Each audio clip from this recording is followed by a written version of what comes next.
What's up, everybody? Welcome back to another Fourth and Go with Dave Gluckner, Mark Tomasini here on the Heat Ratio Sports Network. We are Philly 4 for 4, but tonight we got a lot to talk about. I know it's all four, but it's going to be a lot of Phillies. We're going to be Premium 1, and the other 2, 3, 4 will be right there. But it's been a while.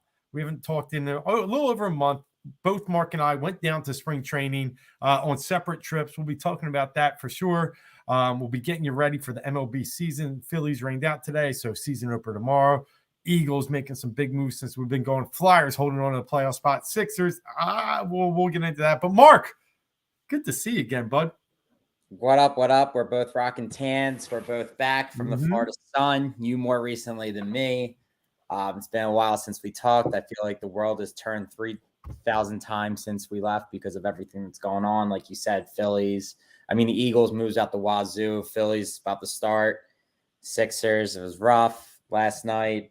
Flyers, just when you think they're streaking, they get halted tonight. So it's as the world turns in Philadelphia sports. So we have a lot to talk about. That's for damn sure. Yeah, that was the Sixers last night was rough. I agree with you, Nick Nurse, but was living in for every right reason, and the refs admitted it later. But my favorite still today, Kelly Oubre calling each one of them a bitch. Yeah, dude, I know you had your mom, your dad. Like, I'm not gonna lie to you. I know you had to apologize. I get it. Yeah. But I loved it. I loved every second of it. And it's passion. It's a little bit of everything that we love in Philadelphia. He thought he got fouled. He did get fouled, and he let his emotions get the better of him. And we'll get into the Sixers for sure. But let's start it off with the Philadelphia Phillies. And Mark, you were there a week before me. I saw 3 games in total. How about you? I just saw one. I saw them take on the Astros. How'd that? And that was in BayCare. Yeah, BayCare Park. It was. I mean, the thing is, the Astros are so far away in regards to where they play. Yep. When they're making the trips, it just seems like when you are traveling, you're the away team, you're bringing all your bench players and guys looking for spots. There was nobody of note at all that I saw. Yeah, they're on the other side of Florida. Like they're on the East Coast side, right? I think they do a 1-1, maybe. Yeah. And I don't even know if it's every year, but like I feel like the Mets, the Nats, the Astros, they're all on the East Coast. I mean, we usually play the same teams. We play like the Twins, the Yankees, the Blue Jays. There's a couple. Yeah, I saw add the Rays into that, and I saw Pittsburgh, Bradenton. You'll get them a little bit. Yep. Yeah. But no, it was good. I mean, we got a good day. We got most of the lineup. It was good to see. It's fun. There's something about that place. It's more intimate. It really does feel like Citizens Bank Park South. It's more intimate. Only 10,000 people. It was filled to the brim. Oh yeah.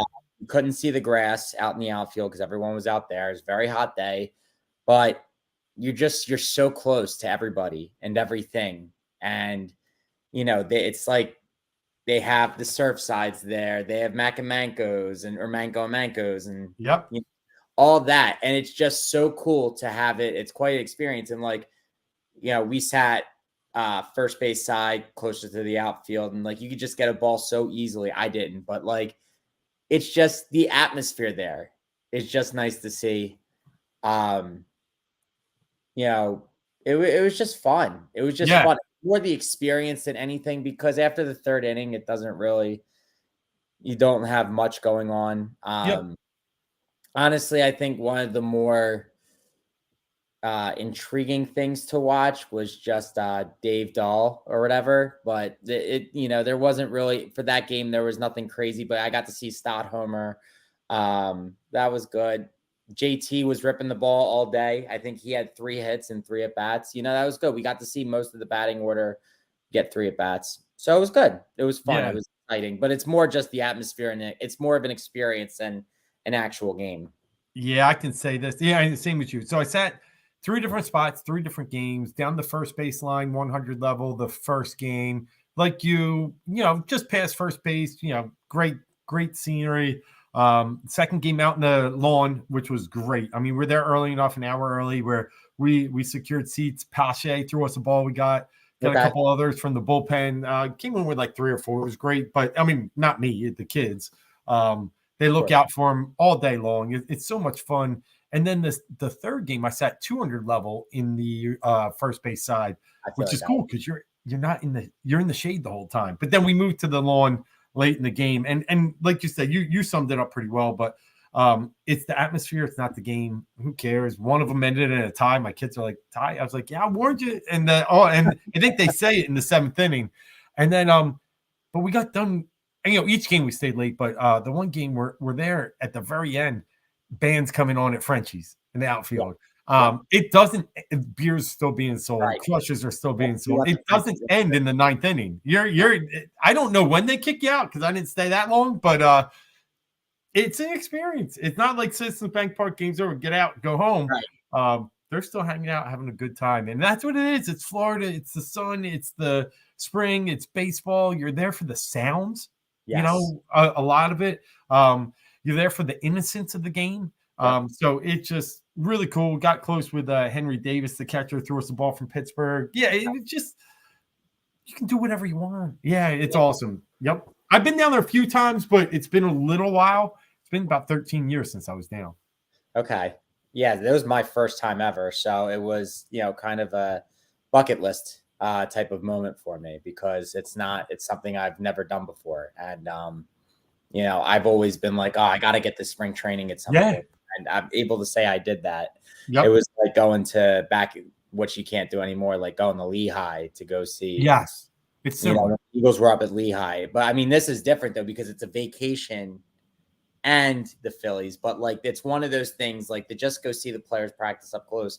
You're never really going to get that unless you're a season ticket holder that has the connection over care. Like you don't really get that access anymore. And, No, so true. So, real quick before we get into, what we saw, what impressed us down there, thinking about, like, I ended up, just for, the fans watching and might whoever want to go down as well, I ended up staying in Clearwater Beach, about 20 minutes from the stadium, due just west. What was cool about Clearwater Beach is it's this narrow strip. Like, I was pretty much in a hotel. The bay was on one side. The ocean was on the other. It's one road. That's it. So I would highly recommend. I've done it in the past where I stayed more inland in Clearwater, and it's okay. Don't get me wrong, but you're stuck with traffic. Doesn't feel like Florida. You get over that bridge in the Clearwater Beach. Now you could go St. Pete's Beach. You could go so many different spots. Don't get me wrong, but I thought staying in the beach was cool. Where'd you end up staying? So we were only there. We flew into Tampa. The night before, and we stayed with my wife's parents. They had just like a house inland. We were inland, and because it was more a house. That's nice. It was in a house inland, but it was just because they got like an Airbnb. It was just because we were literally just they were there that day, that Thursday, and then we were there that Friday. We got in Thursday night, going into Friday. So we just got a quick Airbnb house, but we were inland. We really didn't get to like enjoy the area. We drove down pretty much the strip that you're talking about, down that goes to go when we went to Marco Island to continue our trip. So we really as much of a vacation there. But I saw Clearwater Beach and I saw the areas you're talking about, and that would be pretty cool. If you're trying to just go and go to Clearwater, I think that's the way to do it. Definitely. Yeah, and if you're just hopping a game and not staying more than 2 or 3 nights, inland's the way to be. Mm-hmm. I got to go to Lenny's one morning. That was an awesome breakfast spot, which is a very fabled place for all Phillies fans. It's a half block from the stadium. Great breakfast place. But then down on the beach, Frenchie's, the real Frenchie's. Right. I was able to get some good seafood and drinks down there. But all right, so here's what I saw. I will tell you this. I didn't see some great play. I saw Nick Castellanos again striking out every single at bat, and a lot of times 3 pitches. Swinging at the first pitch, waving at balls in the dirt. Once 0-2, I'm like, here goes the slider outside. Strike 3. Wasn't even close to a strike. And I mean, if we know it, how doesn't he know it? But I'm worried. Stop, pop up, JT, pop up. The pop up game is back. So I was a little was a little concerned about some of the peripherals I was seeing. I know these guys are just trying to iron out some things. I know they got a long season ahead, and I'm not like I am concerned about Castellanos. I'm putting that out there. Starting JT, I'm not. I actually think JT is ripping ball decent in spring training. Pache kind of impressed me. I'm glad he made the team.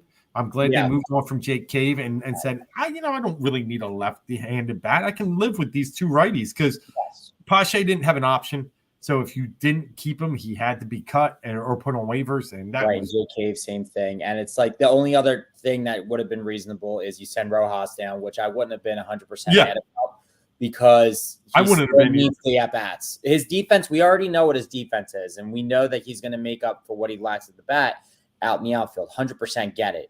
But I agree with you. If we lost Pache, I think I would have been really bummed and disappointed about that because he still has, like, obviously he was a highly touted prospect. There's potential there. There's still potential there. I don't know if he'll ever reach what they thought he was going to be.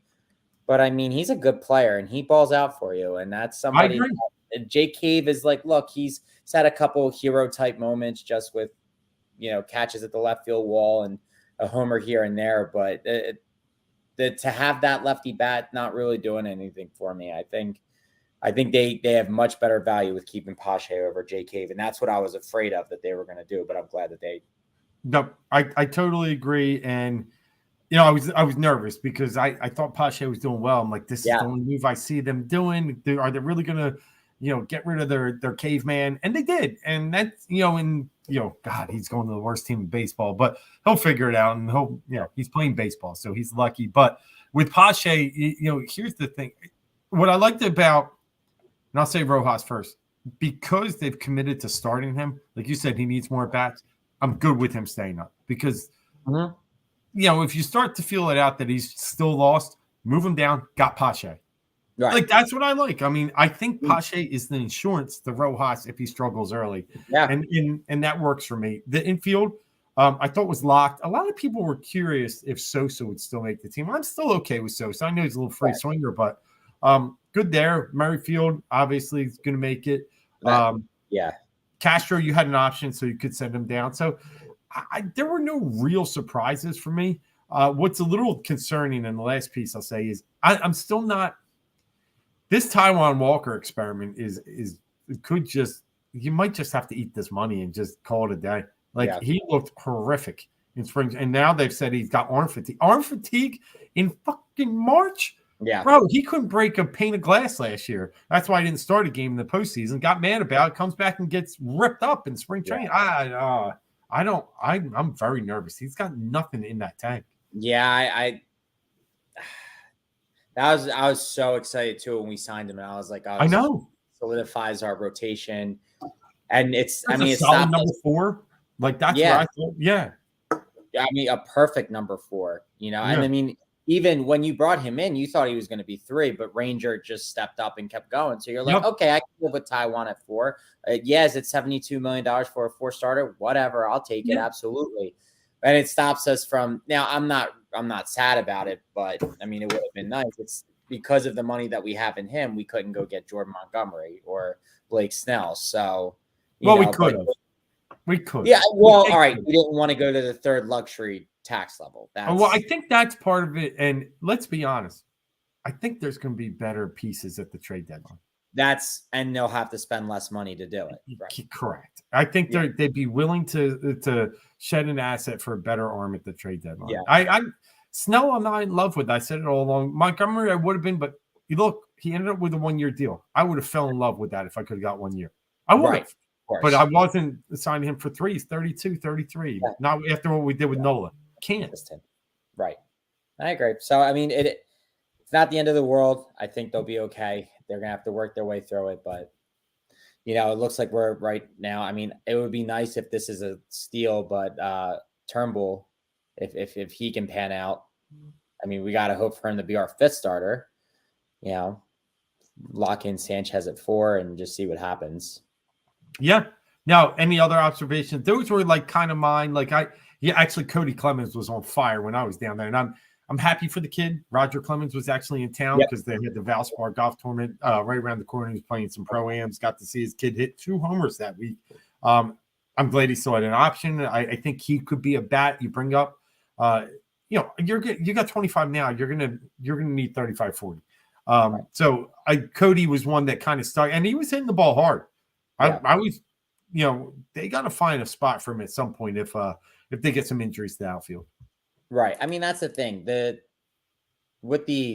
I actually think we're loaded in the outfield right now, which is nice. Yeah. With bringing in Merrifield, I think that kind of solidified really the whole team just because he's so versatile. He can play outfield or infield. It helps. Like the thing is, like you said, if Rojas doesn't play well, Pache comes up. If Pache doesn't work out, then you got Merrifield in there every day. Like it's like the fact that Merrifield's your third option right there in center. I mean, you have a plethora of things. Be honest, I would put Marsh back in center before I put Merrifield. But I hear you. Of course. I mean, if you hold right, well, would you put? I guess you switch Marsh to center and put Merrifield on left. I just think the range is a little better with Marsh. That's all. Merrifield's got some nice hands, plays second well. But outfield, I put him in a corner. That's all. Okay. Yeah. He used to be center though. He used to. I'm with you. Yeah. Right. I know he's older now, but. Yeah, I mean, I think they're pretty solid. I feel good about this team. I just hope that we get consistency this year. I mean, that's going to be the key to it is consistency, not starting off, not at the end of May being 7 games under 500. Like that's the reason it's been the story of the past 2 years. If we can just get past that, we're fighting with the Braves for first place. Like that's just the way it is. It's simple as that. We had last year after June 2nd, 100 pace clip, 100 game clip or whatever, Let's just not bury ourselves in the beginning of the season. That's all. That's all I ask. But Schwarber, that's what I wanted to say. Schwarber, that 1 for 30 in spring training is not good. 118 or something like. He was 1 for 23. Wait, 1 for 23. I think when I was there. I think overall 118, and when I was there, it was strikeout city. I mean, the dude was he was up there trying to take walks and looking at strike threes. I'm like, bro, it's fucking spring training. Swing the bat. Yeah. What's up, by the way? What's up, Cease? I was talking to him. I think he's going down tomorrow. I wanted to. I scheduled a work thing that I could get out of if I fought it, but when it got rained out, I'll suck it up. I'll go one day soon. But with Schwarber, I got to tell you, he can't lead off. I'm sorry. I know he loves it, and I know he's going to do it, but he's got to be 6 for me. I can't. I know, but it's just not happening. It's just unless he struggles for the first 2 months, it's just not happening. I agree with you. Look, I would even if he's 4 or 6, I'm fine with it. 4, 5, 6. I'm good with that, but I just they're saying the way that they're put. I heard him on the radio a couple weeks ago, and he said, "I don't care where they put me," but obviously, it's a point of contention. Is it him or is it the team? Why is it so hell bent that he's there? I know that he said that's where he feels most comfortable, but we can't do most comfortable when you're batting 118 in spring training. I agree, and now refresh my memory. Didn't Stott lead off the year in Texas last year? I believe so. I think but it's when they started struggling for that first month that they decided, I gotta go back to this bump. Right. Yeah. Right. And that's because the analytics will say, and it's true, they won, I think, 60% of their games when he was in the leadoff, which I get. I get it. But also the team was playing better then. Bryce was finally back in the mold. Obviously in August, Turner started getting hot. You really didn't have the full team. Ranger was inconsistent, for the first half of the season. There's a lot of extra factors that also went into that June 2nd. Right. No, I agree. You can't put 110 at leadoff. You can't put 180 again at leadoff. I know it's Rob Thompson being topper and right. And I've actually supported the move for quite some time because I just thought, like you said, the comfort and the way the lineup was constructed, it just worked because if you got people would always say, 3 run homers better than 1 run. There's no guarantee that dude's getting the pitches that he sees. But to start a game, and I've been in the park, you've been in the park. When he hits a homer to start a game, it's curtains. Like the energy, the stuff he can do in that position really does change the momentum of games, but not anymore. Like we got to be smarter, I think, this year. And to that, I think that's where we're all going. It's been 2 years in a row. We can't do this. Yeah, we can't start this. We put ourselves in a hole, and we're coming up breathing for air, and then we're getting into that wild card spot. But I mean, that's just kind of the way that the tables are turned. Yep. No. Let's get into the season as a whole here. Let's get into a couple of things here. Let's start off first with the pitching staff. I'll say this. I'm really encouraged that the Phillies opted to give Zach Wheeler the ball on opening day. Nola is Philly through and through, and he got this great contract. So did Wheeler, just a short period later. But, the better pitcher should get the ball to start an opening day and get that honor, especially he's going to be around now for the next, 4 more years after this? This 4 more? This was an extension, right? So 4 years. Yeah. I thought it was a 3-year deal. It's a 3-year deal. Oh, 3 years. Okay. So it was 42 a year. Yeah. Yep. So 3 more after this. Give him a chance to the rubber on opening day in Citizens Bank Park, by the way, which we haven't started in a few years. So I think it's really cool. I think great job. Nola as a 2 is awesome. I actually think he's going to have a bounce back here. I really do. I think he just had some issues getting into a little bit of the plate and giving up the home runs.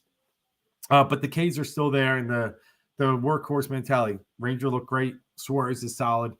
What are we going to do at 5? Now, right now it's Turnbull.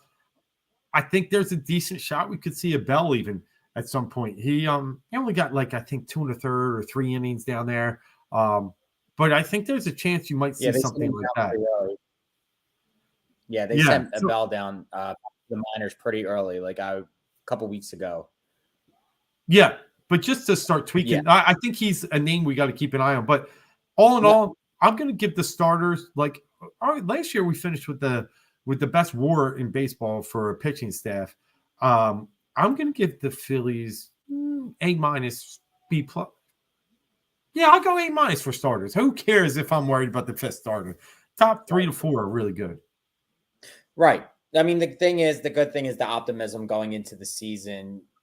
You get the hope that a guy like Turnbull works out and that Sanchez strides forward, and maybe somebody else peers, like maybe a Bell comes up earlier than expected, or maybe Taiwan gets his stuff together. I don't know, something like that. Going back to your point about Wheeler getting the ball, I think that was a good move by the Phillies. He's always wanted to do it. He's never done it. He was obviously in New York. He was, 3rd or 4th fiddle. They, let him walk, and they probably regret that big time now because he was the one who's made it past that whole entire staff. And then, with Nola here having so many opportunities to do it, I think it was right. And they know. And the good thing is Nola was a good sport about it. He's like, look, I'm excited for him. That's great. Because when they asked Wheeler about it, he was like, I always think of the Randy Johnsons of the world doing this. And I've never gotten to do it. I'm glad I get that opportunity. Yes. You can tell, for a guy that's accomplished as much as he had in this league and makes the money that he has, he was like, it's, I've always wanted to take the ball in opening day. And as late in his career as it is, it's cool. You can still see he's got that optimism and excited childlike that he has. So I felt good for him. And that's a guy, and literally, and he said it and everybody believes it.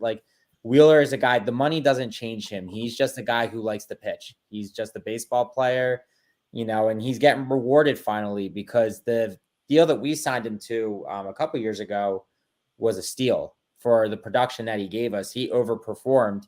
So that's why he got 42 a year. It still averages out over the lifetime of his career. If he, fills out this contract, it's 30 a year for him. And that's for being one of the best pitchers in baseball. So, it's just, he deserves it. He deserves the ball. He deserves the money. Good for him. He seems like he's a good guy.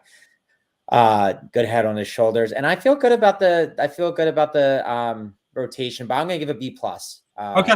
Regards to that, just because of the uncertainty on the back end. I know you're A-. I mean, I was close. I'm not ready to say that A status because consistency is going to be key. And really, that's my consistency is the theme for this team this year.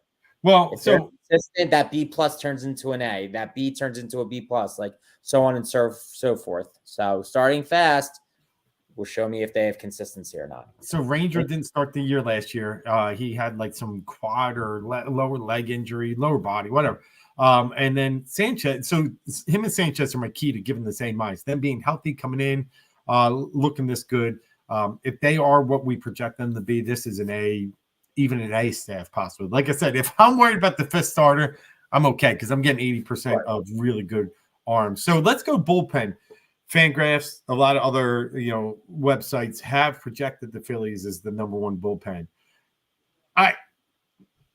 Yes, no. Here's what I read on Fangraphs, which I thought was an interesting take, is that the margin between the best bullpen and the worst bullpen is the narrowest it is at any other position.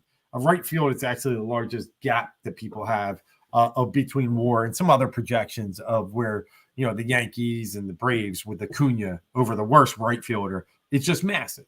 Yeah. So it's hard to really get too excited because bullpen usage is also based upon starter usage, how long they go. But I'll say this.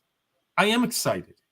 And I don't think we have a closer. I know everybody's going to turn and say it's Alvarado. But no, agree. I don't. I know Kurt Green's starting on the IL, but I mean, I think they can really, kind of point anywhere and really use Alvarado in the highest leverage situation. And with that, you got flamethrowers up and down that bullpen. It's all about command. As long as this bullpen, if Soto can come back and throw strikes and Alvarado is still what he has been, man, I think this is, it's an A. I do agree that, a lot of people that rate it the best, I got to go along, maybe best, whatever. But I mean, it's got firepower up and down. I'll give it an A. Yeah, I'm gonna go lower on this side. I'm in that B, maybe a B plus range. Here's the thing. I agree with you. They don't have a closer. Alvarado is not the guy. He's never been in that situation where he is the closer. He never solidified that role in the opportunities he was given. Look, we're hoping on the bounce back of a Sir Anthony. We're hoping on the bounce back of Soto. If those guys, you get those best years out of them, this bullpen's a lot different. I think part of the reason why they were rated the best bullpen is kind of based on the starters in part because the starters go long inning. You got Wheeler and Nola who eat up innings. That makes it easier on our bullpen, which is a good thing. And that's what you want your starters to do, make life easier on the bullpen. And that's why I think our bullpen is considered one of the best in the league. I still think it is. I don't think it's the best. I just don't like that we don't have a solidified closer. Like, we've gone through all the trials and tribulations, of closers in the past. And, Craig Kimbrell, like he gave us so much, about, I would say May to like August is really when he gave us his most, and he's gone, but he blew it he just lost his stuff in September and October. So I'm going to give it a B with potential upside. I'm going to be a little more reserved on that because again, I need them to be consistent. Like we saw one of the worst. We actually, what was it, 2020? We saw the worst bullpen in the history of baseball in a shortened season. So I should be a little more grateful. I understand, but I'm giving a B right now because they really need to be a powerhouse and everybody needs to show up and be consistent for me to bump that grade up higher. Yeah, I'm not worried about not having a closer. It's happened before. In fact, Texas Rangers last year that won the World Series didn't really have a closer. They bounced back and forth. Aroldis Chapman wasn't closing games for them late in the season. They leaned on, I think it was Leclerc or whatever that guy's name was, who might be their closer this season. Diamondbacks found their closer middle of the year. Traded Paul Sewald from Seattle. I'm not. I think Dominguez can close games. I think Hoffman, if you really need him to. Hoffman was a gem last year. So I just think they have some really good pieces back there and can really, with the power lefties that they have and the power righties, they can really manage the game really well. But all right, let's go to hitting. Give me your grade on the infielders. On the infielders hitting. So I mean, So it's funny. I heard a lot of people are super, super high on Alec Bohm. I need to see it. I need to see it. And I think, and all the other three between Harper, Stott, and Turner, I don't worry about them at all. I think Turner's got the monkey off his back. I think Stott is only going to get better. I think he's going to produce a lot of hits. I think his on base percentage, I think, is going to be pretty high. Bryce, I think Bryce is going to do Bryce things as long as his back doesn't stiffen up again and he stays healthy. Bohm is the X factor, I actually think, to this lineup. Like, that might seem crazy, but I think if you get the production out of him, I think this whole lineup is going. It's funny because he's not their big guy. He's not their showcase. He's not their Schwarber. He's not their Harper, Turner. But I think he can, if he's going, I think everybody's going. But I think he's at a pivotal spot too. And this is big for him too, because Phillies do have a backup plan. It's a couple years away, but they do have a backup plan. Does he want to be the guy who gets to stay here, or does Aiden Miller eventually bump him out? That's going to be, and this is where Bohm has to make his money, I think. I think a year like this is going to, shake things up for him. So, but with a grade, sorry, I will give an A- to our infielders at the plate. Now, do we count JT in that? What's that? Do we count JT in that? Yes, we do. We do. For that. Yeah, so what I saw at spring training, I liked. Yeah. What he was doing against the Astros. It looked better. But he was 3 for 3. And they were hard hits. He was ripping the ball. If he can do that all year, that's a huge thing too. I still think Bohm is the X factor, but JT is a close second. Yeah, no, so I'm catching the game. But yeah, I agree. So when you look around, Bohm third, Turner short, Stott second, Harper first, JT, this is an A. This is a stud of an infield. I'm not sure you can find a better infield. I mean, you can argue when you put Mookie Betts into the infield with Freddie Freeman that the Dodgers are going to be close. But I mean, Will Smith is great, but they still don't have, the third base and second base that we have. So I really think this is a great infield with Harper coming to first. Somebody said the other day, "Oh, Harper forced his way in the first, forced Harper out of town." No, stop. You're hating. But this is where he has to play with his elbow, and he's going to be just fine. And even more importantly, he's an MVP. Right. Turner's an MVP candidate. And I think Stott is fantastic. Great. And Bohm is the X factor. And I think he's going to have a big year. The guy the other day, I guess he did end up hitting 20 last year. I'm trying to remember. I think he did. Someone said he needs 30 of them. I think that's a lot, asking 30 out of Bohm. But you need 25. 25 I'm good with. Feels good. Yep. Makes me feel good. Yeah. Yeah. And Cease, you're saying the same thing. Bohm. I think this is it. This is a huge year for Bohm because let's be honest. In some way, somehow, he could be a Rhys Hoskins in a year or two if he just can't take that next step. Right. I don't want to call it Maikel Franco, but it just never got there with Maikel Franco, and eventually you got to go. You got to move on. And you already mentioned there's some pieces. Could Stott play third? Maybe. I mean, I think second was a change for him. I think he was naturally a shortstop. So, yeah, we'll see. But yeah, I think the infield is fantastic. For me, the outfield is the weak spot. It's good, but I just am very nervous about Castellanos. I'm very nervous about Rojas. And in left field, and we can include, Schwarber in that mix too. We'll see. I think this is where they defensively it's okay, but offensively it's not great. And I'm going to give it B-. I'm there with you. Like, I think that. So we talk about consistency, and this is where it all lies. Castellanos and Schwarber. Can they be consistent? I mean, Schwarber barely makes it above the Mendoza line, and he still was productive last year, but he could have been so much more productive, especially if he was down in the lineup. Like, they can try and spin it every way they want. He doesn't need to be leadoff. He just does not. And I know, and like I said earlier, you're going to lose that battle. I'm going to lose that battle.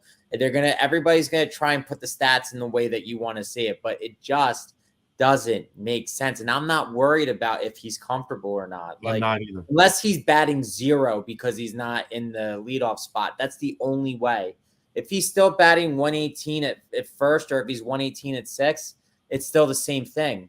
He is, and I've heard this phrase a lot. He is the he's a 3 outcome hitter. Three outcome hitter. Walk, strikeout, home run. It's very true. That's your leadoff guy. Like, did he have more home runs than singles? He might have. I think he did. It was close. Because you had what, 47? Yeah, he was battling that last year, and I remember it was really, really close. I feel like he might have gotten a single over, but I could be wrong. But it was right. But just think about it. That's 90-something hits right there. A couple doubles. Like, that's. He had 115 hits last year. Okay. 20 were double, triple. So we're down to 95, 47 home run. So that means he had 48 singles. 47 to 48. 47 to 48. Yeah. Dude, that's a joke. But that goes to your outcome. I agree. Right. And so, consistency. I need consistency from them. If Schwarber and Castellanos just put their averages up 20, 30 points each, I mean, this offense is dynamite. Right. Dynamite. And that's saying that Schwarber's batting 250 and Castellanos in the 280s, I guess. Like, try to think of what he was last year. He wasn't in the 3s, I don't think. Oh, no. He was like 240 or 2. Yeah. No, he was on fire. Like, it was so bad late in the year. I think it was like 250. Mm-hmm. Because that's the thing. Before here, he was a 300 hitter. Like, it's so anyway. I'm with you. I go B- just because you have potential for pop. My bad, 270, but but not 3. Yeah, right. It plummeted. In 290, it's great. Yeah, it does make a difference with those guys. It makes a difference. Yeah, and so 260 his first year with us, 270 last. So it went up. That's where it went. Those are the lowest he's had in like 7 years. Like you said, 300 in Cincy and Chicago, Detroit. But yeah, something's going to have to happen there. They're going to need somebody to step up. Rojas, anybody. But we'll see. But all right. So let's get into it. Let's break it down. We're good 30 minutes into the show. Where are the Phillies going to land this year? Win-loss record, and where do they land in the division? I'll let you lead it off. All right. So we're just doing Phillies. Yeah, and then we can hop into the whole NL East if you want right after that. But start with Phillies. Yeah, Phillies. I kind of think we're going to be singing. When we look back at the season, I think it's going to be similar to the years of past. I think they get the top wild card spot. I think it is a very close race, though, this year. I think they're in the high 90s when it comes to wins. They're right there neck and neck with the Braves. I just think the Braves have too much consistency in the regular season. And I think the Phillies will at times face some inconsistencies, but nothing like we saw the past 2 years. So how many wins? I have them at 97 wins. I know that's very high. Wow. I know that's still second place. Wow. Cool. Yeah. I think there's a lot of fire. Like, the NL is very top heavy. Yeah. Where there's a lot more parity in the AL. NL is very top heavy. There's like 4 or 5 good teams in the NL. And there's only, well, I'll get into that when we go further. Yep, we'll break it all down. So I'm going to go.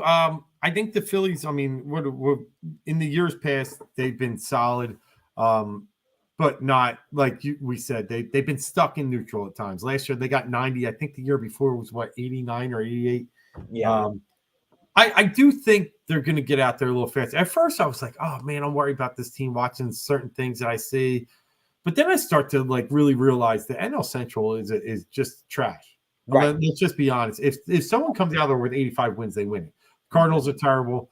The Reds are up and coming, but still, not a team that you're really worried about. Brewers just lost everything and trading away everything. They probably will trade away more. But when they lose Woodruff and they lose Corbin Burns, forget about it. And even their closer, great closer, Devin Williams is hurt. So, and then Pirates, whatever. And the Cubs are okay. They're okay, but that Central's trash. And then, like you said, it's top heavy. It's Dodgers. Are you really threatened about the Giants or Diamondbacks or Padres? No, they're okay. Phillies are the third best team, no doubt about it in the NL. Third best, and that's not taking anything away. The Braves and Dodgers are really, really good. But the Phillies can beat both those teams on any day of the week and can beat them in the playoffs. I'm not, but if I had to put a thumbnail on it, they are the third best team. So I'm going to put them, and I did I was messing around with projections. I'll go 93. I think they're going to get to 93. I think they're going to take 3, leap up a little bit from last year. So I'm not far off from you, and I do still have them second place. I think the Braves are just, in a 162 game season, they're a little bit more classy. Yeah. I mean, I felt very high about my number because I figured it was going to be a close race, and I figured the Braves haven't fallen off any, so the Phillies are just going to jump that much. Well, the Phillies number, I think, was 89.5. It was. Yep. So obviously that's a very big leap on my part, but that's in hopes that they are consistent, and that is the theme of the night. That's the theme of the season. If they can be consistent, I think they can be probably closer to a 95 win team. Let's be real. And then that probably pulls a couple losses away or a couple losses down from the Braves. And then you got more of a 95, 96 ish. I realize I might've been a little high on my projections, but we'll see. All right. Give me the rest of the NL East. All right. So I have the Braves in first, 99-61, Phillies 97-63 in second. Then it's not even close after that. I have the Marlins, who I think they have had a couple injuries, so I thought they were going to be more of a surprise team. They're 80-82, Mets 77-85, Nats 69-93. I really think it's a 2-team race. Separate the Phillies and Braves just have so much separation. Yeah, that better be the case. Yeah, they do.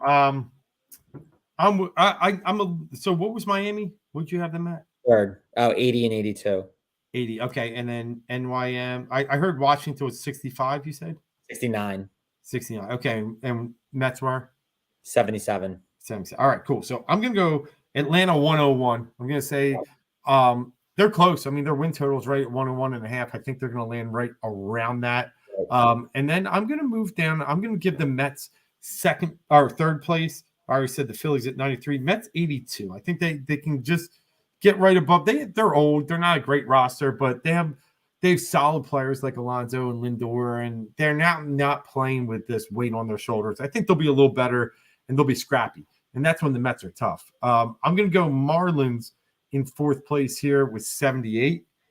Like you said, some of the injuries to pitching I do think hurt. Yuri Perez, we're not sure where he's going to be. Alcantara's out for the year. Cabrera, we don't know. So, 3 main starters, who knows? And then I actually think, Nationals won 71 games last year. I think they're going to stink. But I'm going to put them at 62. So I'll take, we're not far. We just had to flip it second, third. I'll take the NL, third and fourth. I'll take the NL Central. And Mark, like I was saying earlier, it's a trash heap. I don't love anything about this division itself. But I'm going to take the Chicago Cubs in first with 84 wins. I'm going to say the St. Louis Cardinals battle it around and get to 83. So the Cubs win on the last day of the season. Reds are in there for a long stretch. They get to 79. Brew Crew, they could be trading everything off by the end of the season. I really don't know what they're going to decide, when they see where they're at in the standings. I'm going to put them at 78. And then last but not least are those Pittsburgh Pirates. And I got to see them in spring training. That O'Neal Cruz is something special. Yeah. I'm going to put them at 76. It's going to be a decent battle there, a small span, but I'll have them in last. But this is going to be a battle all season. So that's my rank. What did you have the Cardinals at? Winning wise? 83. So I had Chicago winning it with 84. I'm sorry. So what? You broke up for a second for the Cardinals. Yeah, Cardinals 83. 83. Okay. Yeah, that's right. You said last day of the season. Gotcha. Yep. All right. Yeah, we're a little different on this. Got to be real. I have Cardinals at 87. I think that's a stretch, but I think that's, like you said, whoever gets the 85 wins the division. I have the Reds at 84 and 78. I like what I think they have a chance. Yeah. To really turn things up. They have a lot of young talent. I agree. So I see them pulling a surprise. The Cubs, they just can't do it. I have them at 81 and 81, sitting at 500. And then same with you. I have the Brewers at 77. You had them at 78. I have the Pirates at 74. You had them at 76. And the thing is, the Pirates have talent. They do. They really do. Between Reynolds and Cruz. But I just don't think they can put it together. They really don't have much of anything going on out there. That's the problem. Like Henry Davis, I think, is a nice, great player. And they got guys coming. If they bring up Paul Skeens, the number one pitcher that was drafted last year, like it's coming. But I think they're going to struggle a little bit in the bullpen, a little bit with some other positions. Like I got to see Martin Perez pitch, and he was okay for them. Mitch Keller's still okay, but after 1, 2, 3, yeah, it's bad. But honestly, in like 2 or 3 years, it could be the Pirates and the Reds that are fighting for the division. Like because of that talent, if they can keep their talent home. It's funny. You got the Reds 3 games off the division. I have 5 games off. So I think they're going to battle all year. I'm with you. I do really like the Reds this year. My concern is Lodolo's still hurt. He's coming back like April 10th. Hunter Green, you never know what you're going to get. I just think the pitching, if it's there all year, they're going to win that division. But that's my lean. And reason I'm taking the Cubs, by the way, I think Craig Counsell is going to be a difference maker. That's all. Right. But let me give you the West. Sure. Oh, did you say me or did you say let me? Oh, I got okay. All right. To a humongous surprise, the LA Dodgers coming first. I have them at 101 wins actually. I think they're still going to be really good. They still have a lot of talent. The Ohtani thing, which we haven't even gotten into, that's something. Yeah. That's the Dodgers at 101. I think the D-backs, they kind of rounded out their roster pretty well. I like them in second here at 90 wins. Giants at 85. I think them sneaking in Snell, I think that's going to cause some problems for the Padres. And the Padres, I have them in fourth with 83 wins. They just have so much talent and not a lot of heart, and it never clicks. And then the Rockies, they're going to be awful. They're at 61 wins for me. Yeah. Yeah. Okay. So what were the Padres? How many wins Padres again? I'm sorry. 83. All right. 83. And then 61 Colorado. All right, cool. Yeah. So I only have a small difference here. Yeah. I'm going Dodgers, like you said, but 98. So, it's a lot to win 100 in this league. Sure. And that they can. I just still like, okay, Glasnow's good. Okay. Bobby Miller is good. I just think the rotation is probably not as deep as it could be. And 98 is still great, and they're going to win this thing by early September. I have Arizona 84. I have the Padres in third place, actually, with 83. Yep. So we have the same. We have the same. I thought you had Giants in third. No, same amount of wins. I'm saying. Yeah. Yep. I have Giants in third, Padres in fourth. Yep. And then I got Giants at 81, 500. And then Colorado, I have 57. So at the lowest we've seen so far. So let's recap. I'm going to give you got my 3 division winners with Atlanta, Chicago, Dodgers. My wild cards will then be the Phillies. It will be Arizona. And then it's a tiebreaker between the Padres and Cardinals. So I have to play it out. And in that scenario, I'm taking the Padres in the playoffs. Okay. Yours are? So mine are Braves, Cardinals, and Dodgers are the division winners. Phillies in the first wild card. Diamondbacks in the second wild card. And the Giants, the San Francisco Giants in the third wild card spot. Love it. We have both have 3 NL West teams making the playoffs. All right, let's go to the AL side. I'll let you lead. Okay. I just did the West. So yeah, lead off with the. Oh no, You go ahead because I Yep, did. I did the I'll, West. all right, I'll take this. And now, listen, this one, I Barn just burner. yeah, it's a barn burner, and I'm just not convinced. The team from last year is necessarily the team that's going to win it, even though they looked absolutely fantastic today. I'm going to take a little bit of a curveball. I'm going to go Blue Jays in first with 91 wins. I'm going to take Baltimore in second with 89.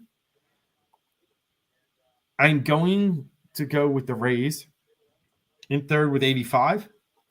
Yankees in fourth with 84. Boston, I don't think is a bad team. I actually think they're serviceable, but 77 for them. How many wins did you have for the Jays? 91? 91. Yep. Yeah, we're different. All right. I like the Orioles. I'm ready for them with all their youth. I'm wondering when Holiday's going to come up. If he's going to come, that'll be very interesting to see. I have the Orioles 95 wins, winning the division. I have the Yankees in second with 93 wins. I have the Rays just like you in third with 92 wins. And I have the Jays in fourth with 88. So it looks like we kind of flipped Jays and Yankees a little bit. Yeah. I have the Yankees in second, and then the Red Sox in fifth with 75 wins. I think it's that's really the most interesting. I mean, usually the East is the most interesting, but 1 through 4, bunch of heavy hitters in there. Yeah, definitely. And here's my thing on Toronto. This is kind of their last chance for me. Yeah. I think Bichette and Guerrero both become free agents over the next year or so. So they're going to have to, if they can't figure this out now, they're going to have to blow this thing up at some point. Yeah. So, and let somebody walk. I think, they let Chapman go, got it, but they got some other pieces that are just going to be fine. They brought in Turner from Boston, Justin Turner. I like that. I like that Dalton Varsho looks like he's going to be a little better, and the rotation is good. So that's where I'm at with Toronto. I hear you. This is like a coin flip division. Only reason I'm lower on Baltimore than everybody else, I took under their win total. Their win total is 90, which is eye-opening. Why that low? Especially they just their run differential and some other things that pointed out. So they were more closer to an 88 win team last year than they were to that 100 plus win team that they got to. I think they're awesome. I really do. Love your point on Jackson Holiday. I just think they're just going to have some worse luck this year, but you'll see. We'll talk while we get here. But go to the AL Central. Oh, great! This one, yeah, Central stink in both the NL and the AL. This is another one. Get the 85 wins, you win the division. The Minnesota Twins win the division. It seems like they have one of the most complete teams in that division. So this is not fun, but Twins 85 wins. I got the Tigers in second. Might be a little high, but 82 wins for them. The Guardians at 80 and 82. The Royals 76, and the White Sox dreaded 64 wins. Yeah, the White Sox are bad. All right. They gave up last year. They did, and then they gave up this year with trading Cease away. Yep, not to us. No, not to us. And it was a little bit. It was a high price tag because he's still 2 years under arbitration, I think. So, all right, yeah, I agree. I do think the Twins are a good team. So now I'm a little worried because Royce Lewis hit a homer today, got a single, and then walked off the field trying to round the third base. They got an MRI on his knee. A stud third baseman, young guy. That could be damaging. They lost Sonny Gray, but they have a lot of pitching there still. So I got them at 88 wins. I got Cleveland at 82. Detroit, I hear you. I want to get there with them, but I have them at 74. I think they're on the rise. They're getting better. They're getting better. But they still got some stuff to get through. I got KCR at 71. And then, like you said, these White Sox are brutal. My numbers show 63. So I'm right there with you. All right, AL West. I Astros still the team to beat, and the reason the Astros are the team to beat, and I have them at 92, is that bullpen could be unstoppable. Yeah. Now they lost today. They blew the game a little bit, but Presley they still have in there. Now they got Hader. That put them over the top. If he's still got his good stuff, then right, huge for them. Right. But they look really good. I'm a fan of the Mariners. I like what they try and do out there. They were winning the AL West until the last 2 weeks of the season. That thing was so packed tight, and then they lose out by one game to get in the playoffs to the Rangers. Rangers go on to win the World Series. It was that crazy. Give me the Mariners 87 wins. And then, the Rangers will be right there, too, this year. They're just going to have to take a little bit of a drop back. 84. God, the rest is – I watched the Angels today. Bad, dude. 74. And then Oakland – I think they actually surprised teams with their win total. I have them exceeding their win total. I got them at 66. Okay. So I'm right there with you. I have the Astros at 91. I do have the Rangers riding that momentum of winning the World Series, putting them in second with 89 wins. Okay. Mariners at 84, but I could be a little low on that. J-Rod could be, a game changer. Same with you on the Angels. I have them at 75 wins in fourth place. It's such a, and Trout went yard today, but it's unfortunate. It's such a waste over there. Yeah. I have the A's at 58. I see what you're saying with 66. It could go one or two ways, because it's like the A's don't want to be in Oakland. They want to be in Vegas, but Vegas doesn't want them. So the A's are just like, we're going to tank the shit out of the season and just make it so terrible. I have them at 58 wins because I have them just losing.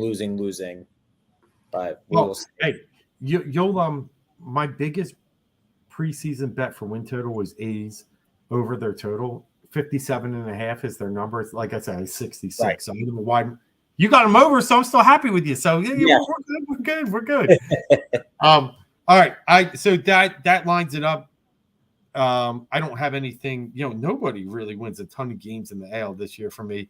Like you said, it seems top heavy in the NL, a little more well balanced. I got Toronto, Minnesota, Houston winning the divisions. I got Seattle, Baltimore, and I got Tampa Bay. Oh, no, that's my six. That's my six. Yeah, that's your six. Yeah, I was torn. I forgot that's where I'm going. That's my six. Yep. I have Orioles, Twins, and Astros winning their divisions. I have the Yankees, the top wildcard team, Rays as the second place wildcard team, and the Rangers is bringing up the rear in the sixth spot. Yeah, so we just flip Seattle and Texas, and then we flip Yankees and Jays. Otherwise, we're pretty close here. All right, my World Series, I give you real fast here, so we can get on a few other things, but look, we're good. Yep, we got some Texas talk. Yeah, and then good point. Yeah, I hope. I really, really hope. But all right, in the AL, I'm done with Houston. I know that bullpen is dynamic, but I'm gonna go with. I'm torn between Baltimore and the Rays, but I think Baltimore will find a way. I'm going to take the Baltimore Orioles in the World Series in the AL. How about you? Same. Nice. Simple as that. Same thing. I have a lot of faith in this Orioles team. They really fell short last year. I felt like that could have been something that they could have done. I think, again, Jackson Holiday comes up and plays with this team the way that they've been playing. I think they could be electric. Yeah, and I think, for me, sometimes teams have to learn a little bit. We can go back to Philadelphia Phillies 08 just because we know that. We lived that. 07, we were so excited to make the playoffs and we lost. Right. 08, we win the World Series. Yeah. Now 09, we get the World Series, lose, and then it's a cascade. It literally went step backwards down. But the meteoric leap was the 07 to 08 team. Right. Yeah, and the Baltimore had a tough one last year. They ran into a little bit of a buzzsaw with Texas. So, all right, the NL is – look, I'm going to be honest. I don't know how we can do it after failing to make the World Series 2 years in a row, having this long run, these long disappointments, beating the Braves twice. I really think somehow, some way, someone else has to knock off the Braves. And I hope they do. I love Texas Liberty Hank talking about the Phillies will knock off the Dodgers in the divisional round. Give me the Phillies and the Orioles in the World Series. Give me some 1983 love all over again, 21 years later.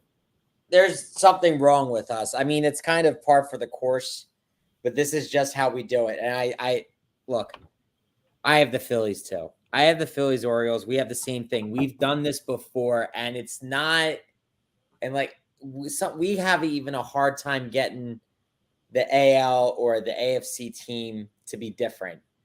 But we're sitting here the same. And I promise you to the people who we didn't talk. We didn't talk. We didn't talk about this. Like hour before the show, it's like we're doing our MLB prediction, right? Right. You know, I have everything written here. I have the Phillies right here as World Series champions. Now, difference is going to what Texas Liberty, Texas Hank said. I have the Phillies beating the Dodgers in the divisional round. And then I have to take care again and then just making we're the Braves daddy. So yeah. Were you saying how?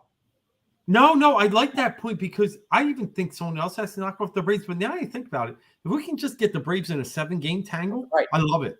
I worry about us in a shorter series against them this year. Right. So get us to that NLCS versus the Braves. I don't really have many concerns. I do think we beat the Dodgers. We beat the Dodgers when we play them.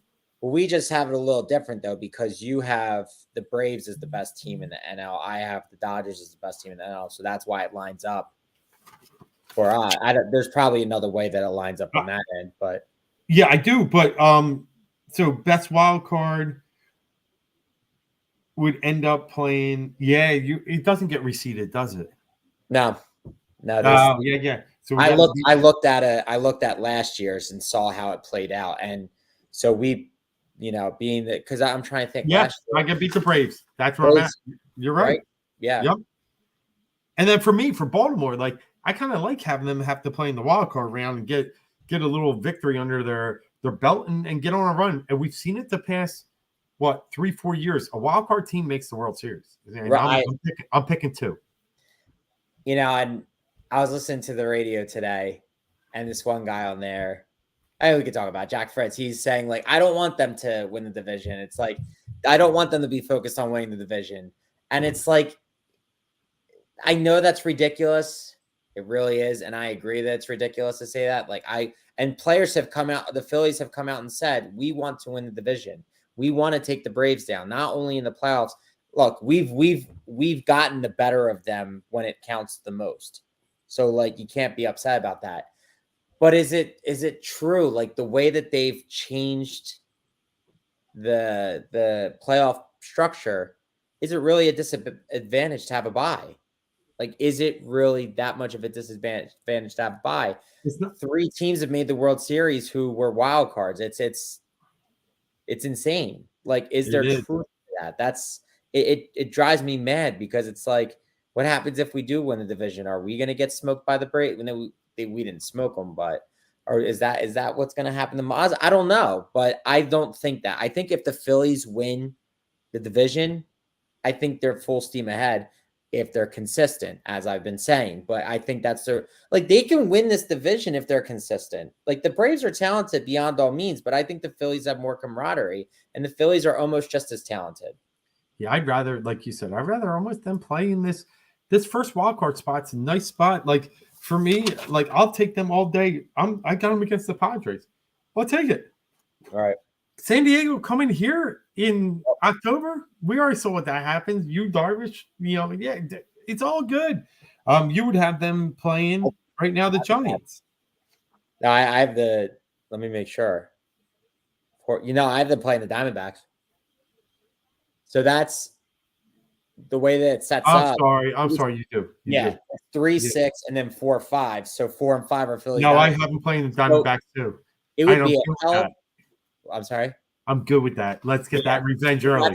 That's what I was going to say. It's a hell of a playoff run. If it were to come out like this, if small word, big meeting. Phillies, Diamondbacks. We take down the team that took us out last year. We get our revenge back real quick. Phillies, Dodgers. We take down this Ohtani, Betts, Freeman slaughterhouse of a team. And Then Yoshi. We pay back Yoshi for not signing here. Right. After Bryce told him, like, look, the lights are much bigger here. Like, everything is that much more, is that much bigger here. So we stick it to Ohtani and Yoshi. And then we take down the Braves 3 years in a row and we say, we're your daddy. That's what it is. And then I love that World Series matchup of Philly, Baltimore. The rest of the country is going to hate it, but the Northeast is really going to be like tops on it. Well, let's just, after the Key Bridge going down, and then, listen, I-95 bridge went down too last year. If you remember, the truck caught on fire, collapsed on 95 in Philly. Got two bridges fighting each other in the World Series. So, and sad part is I drove over that Key Bridge coming home from Florida just recently, but really, 2 days before it happened, 2 days at 1 a.m. Right. I was at 1.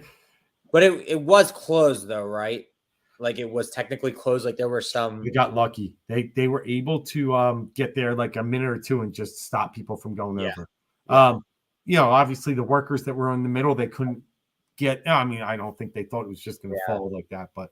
Yeah. All right. Awesome baseball stuff. At this point, I don't think, I haven't heard anything from Tony, so we must not be holding him up. So let's get to a couple other things. Baseball's awesome. Can't wait to talk more baseball with you, Mark, all year. We're just great baseball heads. We say that the second best sport in this town is the Phillies when they're this good. And I fully believe it. I know this basketball is deep in this town and deep rooted, but baseball is forever rooted into Philadelphia. So let's talk Eagles real quick. Since we've been on that, couple key signings, CJG is back. I love it. I love it from the attitude point. This guy does, he did some damage with his mouth back about us, the fans, and everybody else. And I can throw that away. It was emotional. But my problem is I saw him doing it in the playoffs too. I saw him getting personal fouls for talking. We need that attitude. That defense was soft as pillows. And I love that he's back. But I just hope we can get to a point that it's a little bit more like reeled in. Yes. Thank you. 100%. Completely agree with you. I don't want to say that I'm disappointed with it. If they go and get Justin Simmons, I'm definitely much better about it. I'm definitely much better about it. If they pull the trigger, he's still available. It makes sense. Vic Fangio's defense, like even you get a good year or two out of him, whatever. CJGJ, people were like, "Oh my God, I can't believe he's back. I'm so excited." He's a knucklehead. Like he really is a knucklehead. And that's like, look, you misplayed your hand. You didn't go through the process because that was your best chance of making some money last year. So you got screwed. And you had it was an incentive-laden deal with Detroit. You got lucky that things kind of changed differently here, but he was detrimental to them in that playoff game against San Francisco. Again, the interception where he had the illegal block or whatever, like the bad block, that was a penalty. Yeah, terrible. I know they got on the return. They still got the touchdown, I think. Right. It's BS like that. And then I'm telling you, the moment that I saw him wave to the crowd through the second quarter, I said, that's it. The Lions are going to lose this game. That moment, I said, I guarantee they lose this game. And I think it was 21-0 or 21-7 at that point. Yeah. And it looked like the Lions were running away with it. I said, that's the moment. And look, I know that didn't do it, but, maybe karma. But he makes, he takes 2 steps forward, then he takes 2 steps back. And that's what you get with him. Yes. So, they might be tougher. They might be stronger. He better have 8 or 9 interceptions. Honestly, if he gets a couple penalties and he doesn't have 8 or 9 interceptions, I'm going to be pissed about it. I'm going to be honest with you. I'm holding him to a higher standard, even though he's not going to fulfill that because he got butthurt because he overplayed his hand. His agency was terrible for him. Now he got lucky because he got more money coming back here. I think we threw a little too much money his way. Thought it was an overpay, but we'll have you. so you and I are on the same page about that. Now we've I know we talked a little on Twitter and some other areas, text and stuff, but where are you at with Saquon? No, I love it. I love it. So do I. I do. You have to. I think, Yeah. Look, everyone's making the direct comparison to San Francisco. I mean, that's the ceiling. And I'm okay with it. I'm okay with it. It may not be that way. And we also have to have that realization too. But I think it's all good. And I think it's, even if he's not as efficient as Christian McCaffrey is, still going to do so much for you. And what I think this is, they're taking pressure off of Jalen, and they have to. And I think, but what I didn't understand about this, to be honest, I love the Saquon move. I think it's more exciting. It's more fun. Yes, they had to pay a little more money, but the money's not a big deal when the salary cap went up like 28 million or 24 million, whatever it went up, because even though, yes, they spent 12-ish million a year on him, for the running back value, that's the reason why they throw as much money. Everyone's like, oh, the Eagles never spend this much money on running back. For the amount that the salary cap went up, it's not that big of a difference. It's like a $9 million run. Yeah, I'm with you. Yeah. They said it fits in the percentage of what they could do. So for that, what I would have been okay if they brought DeAndre Swift back. Yeah. At a lower number. I mean, he got $8 million. He got $8 million. 24. Yeah, I'll take Barkley for 4 more in a heartbeat. Of course, but I would have been okay if we could get Swift back for like 6 or 7 a year. Yeah. And they actually threw him the damn ball out of the backfield. They didn't use him. That was his best attribute in Detroit. And that's what I thought that we were getting. I thought we were going to get a ground, or we were going to use him out the flat more. Now, he was a good in between the tackles runner last year. I don't know why we didn't use him in that light. That would have taken some of the pressure off of Jalen, because Jalen just has to make quick out throws. But now you have that guy in Saquon Barkley. He is so good at that. There's no way. And Kellen Moore comes from, Zeke, Tony Pollard. Yep. And then Austin Eckler in San Diego or LA. That better be the reason why you brought Saquon in. Get him out of the backfield and have him be a true runner and take pressure off of Jalen Hurts. That has to be what it is. So that's why I really like this move, because it takes pressure off Jalen. And it's not that we should be easing up on him, but he made a lot of bad decisions when there was less going on around him last year. And I think this is going to help to alleviate that. And I think they have a true running game. They have a true 3-down back now. Yeah, I love it. It is different than what we've done in years past, but only from the standpoint of we've always dabbling in the running back world. Right. But we're just trying to find, quick patches, the quick fix, the 2 a.m. infomercial where the guy just slaps it on that's what we're doing. And it worked. I mean, Swift worked. We're looking for the 1-year pack, but now we got 3 years. I also like, it's actually 2 years in all. The third year is moot. They don't lose much true, but it aligns with Jalen.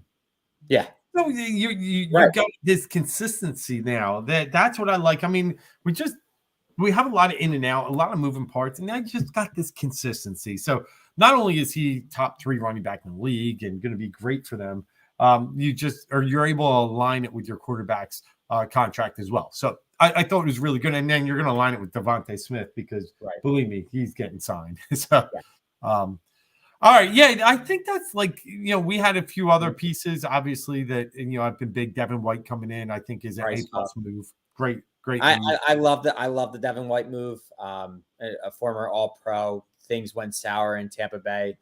He knows it. I think he's reflecting on the fact, he goes, it wasn't the right way last year, whatever. I hope he's got that mindset. I hope he's hungry. Vic Fangio, I think, could do wonders with him and his style of play. So hopefully that works. Bryce Huff, the thing about him is he's not the all-around defensive end, but I think and you brought Sweat back. I think if they can find a way to bring Hassan back, that rotation. Oh, it's nasty. I think do wonders if they can bring Hassan, but it's incumbent upon whether they can bring Hassan Reddick back. You're getting a lot of value out of Huff. He had 10 sacks. He didn't play every snap. So yeah, and they got that. They got a couple other pieces that like special teamer from the Saints, linebacker. Will come but in the end, I think signing Dickinson to Dickerson to long term, and he got his lawnmower today. I saw. Yep. So we're good. You talked earlier. I cracked up. He's like, Wheeler doesn't do it for the money. That dude doesn't do it for the money. He just wants his lawnmower. No. I love that guy. The guy gets his lawn is pristine. Yeah. All right. Let's touch on the Sixers real fast. I mean, you can't. I still love Nick Nurse, and his hand is so damaged. I mean, he's getting dealt 2-7 in a Texas Hold'em game, and it's hard. I mean, Maxey, I still think will win the most improved player of the year. He's like minus 350 right now. Yeah, I got him early in the year at 10-1, which was nice when the year opened, and so that'll be a nice. And he's awesome, and he's doing the best he can. But Toby is like 3 points or 24. Like there's just, you would think on it, and I've been a Toby backer. You would think on this team when it's he should be second in charge, and he can't be. That's been my biggest criticism about Tobias. Anytime they need him to step up, he does not.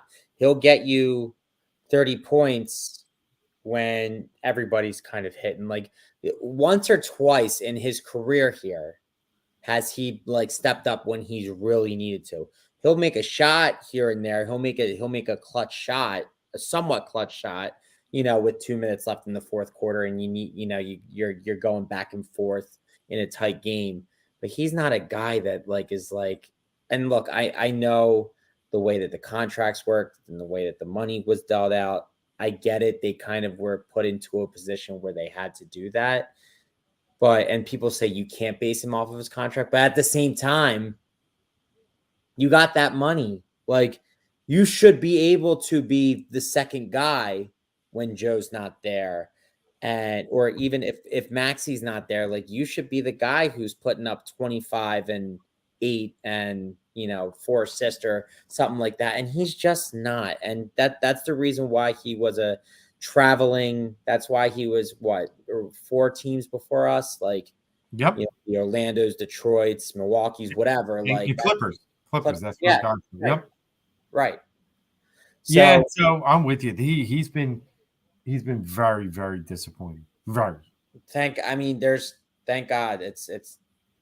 he's out this year. It's it. It's done. Yeah. And then Joe, I mean, the news is, a lot of like little chirps, and I love that, my kids will ask me sometimes, like, why won't they say when he's come back? I was like, you can't with this injury. You just can't.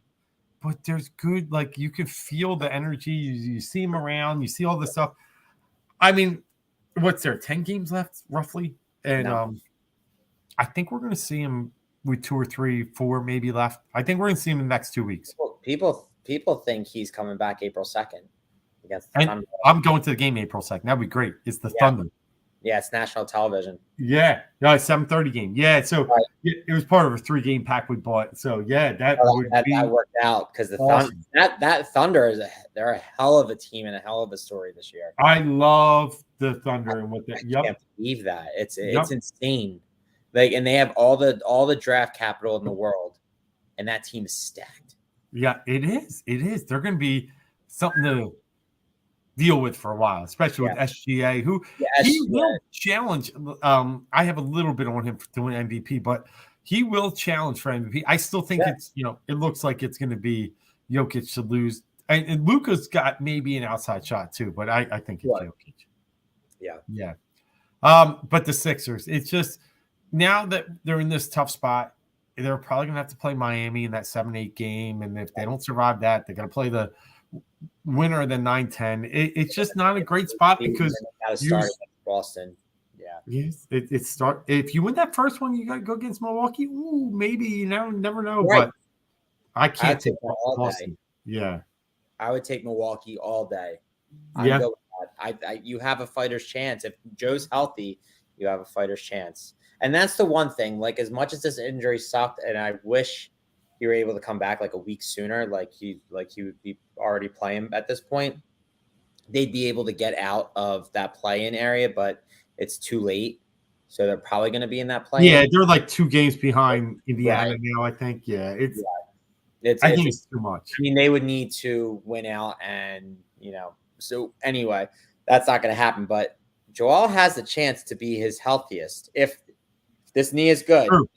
If everything went through with the surgery, and he doesn't put himself in any compromising positions, laying on the floor and getting fallen over. I mean, it's always a possibility, and it usually happens. Breaking your orbital bone after taunting, like if he could have, if they can get Milwaukee or better, I like their chances this year to actually get out of the second round. But yeah, I'm with you because he'll be at his healthiest. And then here's my concern, and you probably now I'm going to hear his conditioning isn't good. I mean, yeah, he might be his healthiest, but it'll always be something. So I hope, and this team is like with Lowry, they have so many pieces where they can be they're deep enough for the first time in a long time. Picked it up. I was really bummed about the pain thing, but Pat Bev is missing what sounds like the rest of the season with a wrist injury. Campaign has helped them win some games. Yeah, 25 one game or something like that. Yeah, 23 against the Clippers. 23, that's what it was. Yep. On Sunday. Yep. I mean, and they've, Oubre, he's been able to do some things, and they're deep enough. I just think the Embiid injury just being a week or two too long might be the reason why they can't flourish in the playoffs this year, because he could have gotten back 2 weeks ago. It would be a whole different story. They'd be hanging in the 4th, 5th spot. And I think they're in the Eastern Conference Finals if he's healthy 2 weeks ago. Yep, I agree. Without not even without a doubt. And I'm okay. Like you would have been playing Cleveland, like that. Right. That's fine. Right. Yeah. The Knicks, I think, are a sneaky good team. They are. But I'd take Orlando or Cleveland any day. But I would take the Bucks over the Knicks at this point. The Knicks, I would too, and then the Knicks don't really have much of a front court. I mean, Julius Randle, but they don't have a true center that can go toe to toe with Embiid. But for whatever reason, they have a good thing going. Thibodeau's back in prime form because he's got the right guys running the squad right now. Well, I mean, Hartenstein, he's a big guy, but he's not going to kill you on offense. But him, and they can play Sims in there. They just play that physical style of defense, and OG and Newbie, all that. Yeah, they're tough. And now the depth with Bogey, and even if he really got hot, you got our boy Alec Burke that could get hot. So yeah, I think Knicks could be dangerous. But let's round it out with the Flyers. Tough loss tonight. Montreal's the worst team in the East, but it looks like the Sixers are holding on to the Flyers are holding on to the 3rd spot in the Atlantic. And they're 2 games up with, I think, 1 point in hand. The key is they're 3 points in hand to Detroit for the final playoff spot with 1 game in hand to them. So there still looks okay. And the Flyers, this was their tough stretch. They do get a couple easy games. It's just funny that they actually play better against the better teams. And then tonight have just an absolute stinker. I mean, they weren't even really in the game. It was 3-0 until Tippett scored with a minute left. But Blackhawks tomorrow or Saturday, I'm sorry, should win. Right. And then you still got, Blue Jackets are terrible. Canadians, another one, not great. Islanders, you got 5 straight games against non-playoff teams. Yeah. I hope. Take care of business. Right. Make it fun. Make it interesting. Yeah, it would be really good if they could get into the playoffs in what was to be considered a rebuilding year.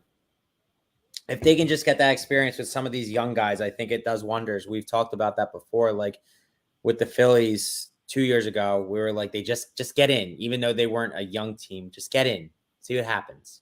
Right.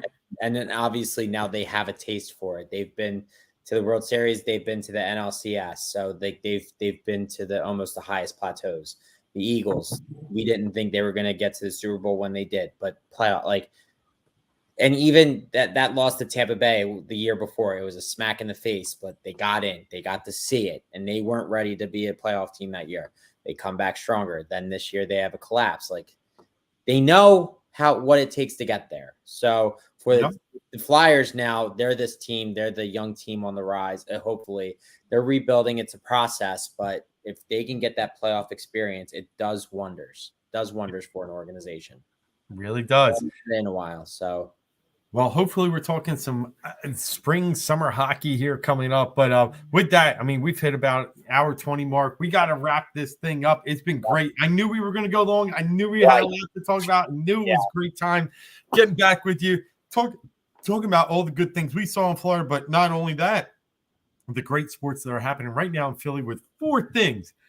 So 4 teams just so prevalent, and then the NFL draft, we're going to be talking hot and heavy in the next week or two as we hit that in mid-April. So, Mark, great seeing you again. We'll be back on the air regularly here on Thursday night, our regular night now on Heat Ratio Sports Network. Thanks for tuning in. The guys that chimed in tonight, thanks for all the comments. And Phillies open up the season tomorrow. Win or loss? Win. I think so, too. Put that Strider right where he needs to be. Yep. All right, Mark, until next week, I'm Dave. That's Mark. This is 4th and Go on the Heat Ratio Sports Network. Thanks, and we'll see you then.